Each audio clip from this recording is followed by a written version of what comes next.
সুপ্রিয় নবম দশম শ্রেণীর শিক্ষার্থী ছোট ভাই বোনেরা, তোমাদের সকলকে জানাচ্ছি আমাদের ইউটিউব চ্যানেলে স্বাগত। তো আজকে আমি তোমাদেরকে কি দেব?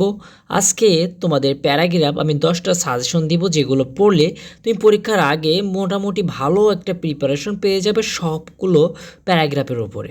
অ্যান্ড এই প্যারাগ্রাফগুলো ভেরি ভেরি ইম্পর্ট্যান্ট। বিগত বছরগুলোতে যদি তুমি লক্ষ্যপাত করো তাহলে এই প্যারাগ্রাফগুলো তুমি দেখে থাকবে অধিকাংশ সময়। তো তোমরা যদি যারা বেশি পড়তে পারো তারা তো বিষয় আলাদা, যারা 20-30টা পড়তে পারো, কিন্তু অনেকেই আছে যারা বেশি পড়তে চাও না, তাদের জন্য এই 10টা আমি সাজেশন দিয়েছি। তোমরা জাস্ট আমি যে টপিকগুলো বলবো জাস্ট এর উপরে পড়বে এবং কীভাবে কী করবে সম্পূর্ণটা আমি ভিডিওতেই দেখিয়ে দেবো। তো অবশ্যই ভিডিওটি সম্পূর্ণ দেখবে। তো চলো আমি শুরু করা যাক। তো আমি এসএম আফ্রিদি যেমন তন্ময় তোমাদের সাথে আছি। তো চলো শুরু করি। তো দেখো, প্রথমে আমরা যে প্যারাগ্রাফটির নাম বলবো এটা হচ্ছে এ রেইনি ডে। তো এই এ রেইনি ডে প্যারাগ্রাফটা পড়েনি এমন কাউকে খুঁজে পাওয়া যাবে না যারা দশম শ্রেণীতে পড়ছো। নাইনে যারা আছো তারা নতুন, অনেকে পড়তে নাও পারো। তো এই রেইনি ডে এইটা হচ্ছে খুবই ইম্পর্টেন্ট একটা প্যারাগ্রাফ। ফর এটা তোমার 6 to 10 ভিতরে খুবই ইম্পর্টেন্ট জনপ্রিয় একটা প্যারাগ্রাফ। তো এখানে কী কী বিষয়ের উপর তুমি ফোকাস করে লিখবে দেখো। এ রেইনি ডেতে কেমন বৃষ্টিপাত হয় সেই টপিকটাকে লেখার আগে তুমি অবশ্যই এ রেইনি ডের সংজ্ঞাটা লিখবা। তুমি যখন লিখবা তখন এ রেইনি ডে আসলে কি, এটার উপরে তুমি বাংলা তোমার গাইডে দেখবা এ রেইনি ডের উপর প্যারাগ্রাফ আছে এবং বাংলা অর্থ দেওয়া আছে। তো আমি কিভাবে কি করতাম, তুমি সবসময় প্যারাগ্রাফ মুখস্থ রেখে আসলে পারা যায় না, এটা যারা পারে মুখস্থ দক্ষতা যাদের অনেক বেশি তারা পারে।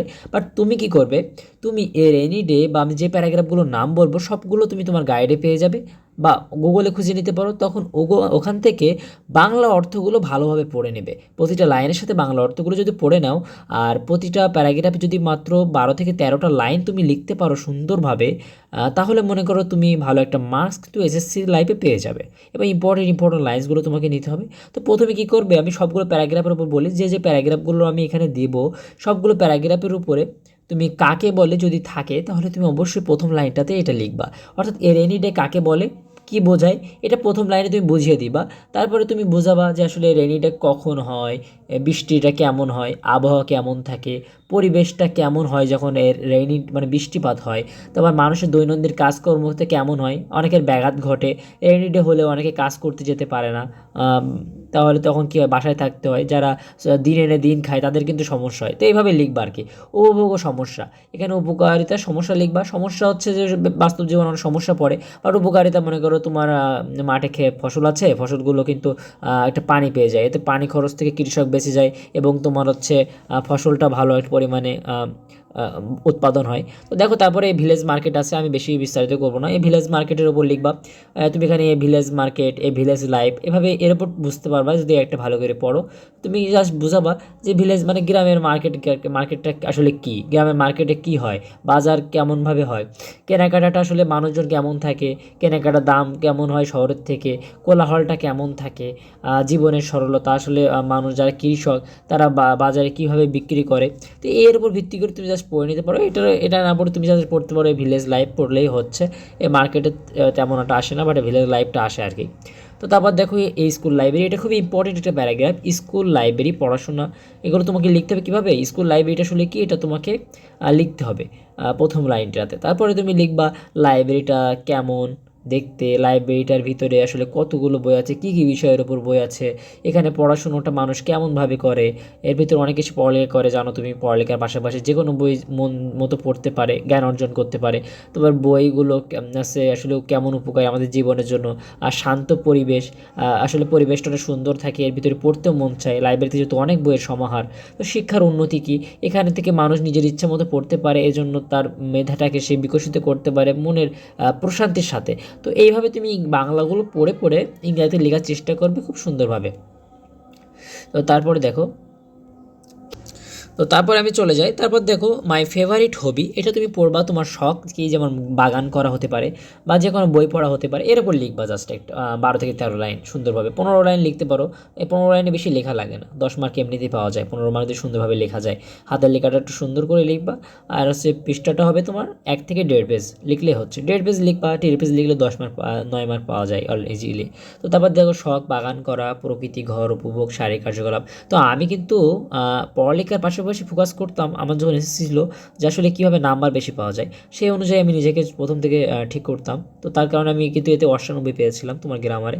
তো গ্রামারে তোমরা ভাবতে পারো অনেকে যে নাম্বার কম দেয়, নাম্বার কম আসলে দেয় না। যখন স্যারেরা দেখে স্কুলে অনেক নাম্বার কম দিলেও পরীক্ষার খাতায় কিন্তু নাম্বার ভালো পাওয়া যায় যদি তুমি সেভাবে লিখতে পারো। তো দেখো মাই ফেভারিট হবি, শখ, এখানে বাগান করা, প্রকৃতি, এগুলো তুমি লিখবা। তোমার বাগান করার যদি ইচ্ছা থাকে, বিভিন্ন ধরনের কার্যকলাপ, বিভিন্ন ধরনের এটা লিখতে পারো। তারপর দেখো ইম্পর্টেন্স অফ ট্রি, এখানে আমরা ট্রি প্লান্টেশন বা ট্রি তোমার মানে ডিফরেস্টেশন, তো এগুলো সম্পর্কে আমাদের জানতে হবে। দেখো ইম্পর্টেন্স অফ ট্রি মানে ট্রি গাছের উপকারিতা কি আমাদের জীবনে, আসলে এগুলো আমরা লিখবো ভালোভাবে। অক্সিজেন বিষয়ক, পরিবেশ সাথে রেখে তুমি যদি মূল কিওয়ার্ডগুলো মাথায় রাখতে পারো তাহলে তুমি এমনি লিখতে পারবা।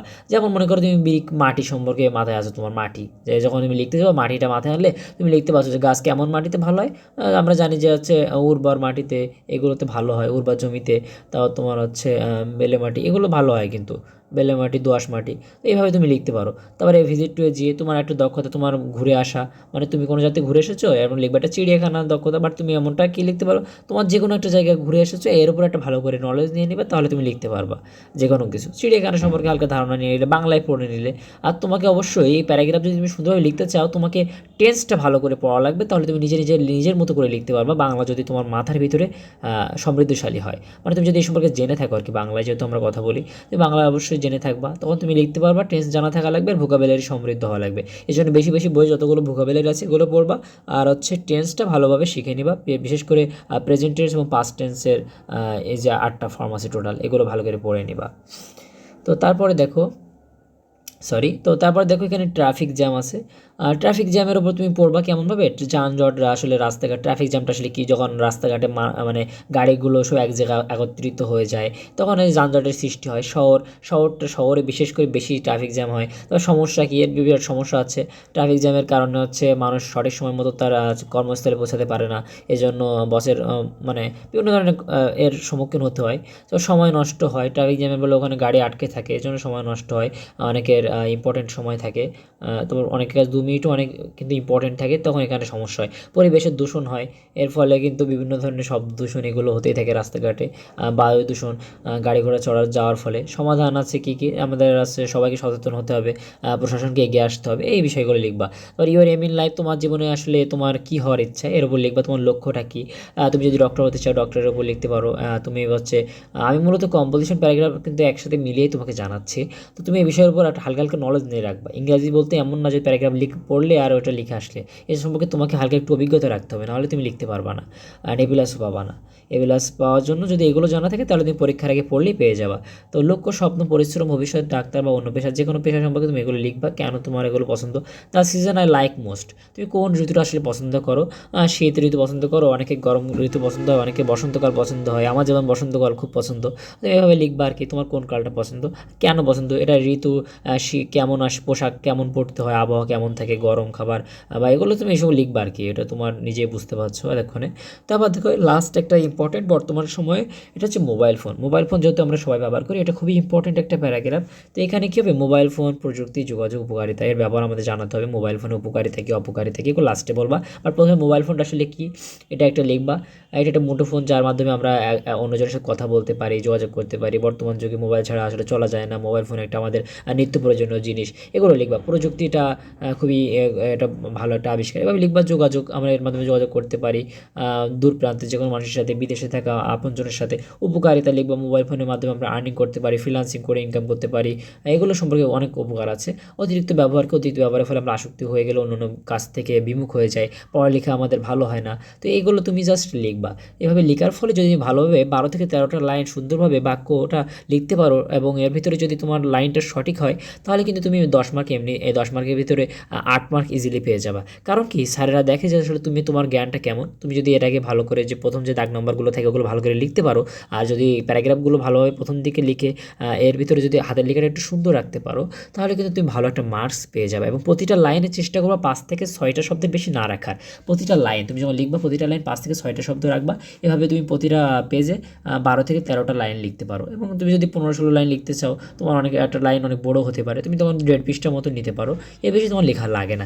আশা করছি সবাই বুঝতে পেরেছো। তোমাদের জন্য একটা সুখবর লাস্টেই বলি, সেটা হচ্ছে যে তোমরা যারা পরীক্ষার আগে আমার ক্লাসটা করছো, তোমাদের যাদের পড়ালেখা অনেকটা ঘাটতি আছে, তোমরা চাইলে আমার সাথে আমার হোয়াটসঅ্যাপ নাম্বার আমি হচ্ছে ডেসক্রিপশন বা পিন কমেন্টে দিয়ে দেবো, ওই নাম্বারে তুমি আমাকে যোগাযোগ করতে পারো। আমার কাছে তোমাদের যে বিষয়গুলো পরীক্ষা আসবে, এই পরীক্ষার উপরে যতগুলো বিষয় আছে অল্প সময়ে তোমরা কিভাবে, যারা তোমাদের ঘাটতি আছে, তোমরা কিভাবে পড়ে 2-3 ঘন্টার ভিতরে একটা ভালো প্রস্তুতি নিতে পারো নিজে নিজে পড়ে, তেমন একটা পিডিএফ আমি তোমাকে দিব, যে পিডিএফের ভিতরে সবগুলো দাগ নাম্বার থাকবে এবং সহজে বোঝারও উপায় থাকবে। তো যারা পারো তারা তো একরকম, তাও তোমরা নিতে পারো চাইলে একবার রিভিশন করার জন্য মাত্র 25 টাকায় পেয়ে যেতে পারো। তো 25 টাকা কোনো বিষয় না, জাস্ট তোমাদের উপকারের জন্য এটা তৈরি করা। তোমরা আমাকে হোয়াটসঅ্যাপে নক দিয়ে জানাও। ধন্যবাদ সকলকে, আমি ছিলাম এতক্ষণ তোমাদের সাথে। যদি ভিডিওটি ভালো লাগে লাইক করতে পারো, বন্ধুদের মাঝে শেয়ার করতে পারো, কমেন্ট করে জানাতে পারো তোমার মতামতটা এবং কী কী বিষয় তুমি জানতে চাও পরবর্তী ভিডিওতে। তো ধন্যবাদ সকলকে, ভালো থাকো, সুন্দর থাকো।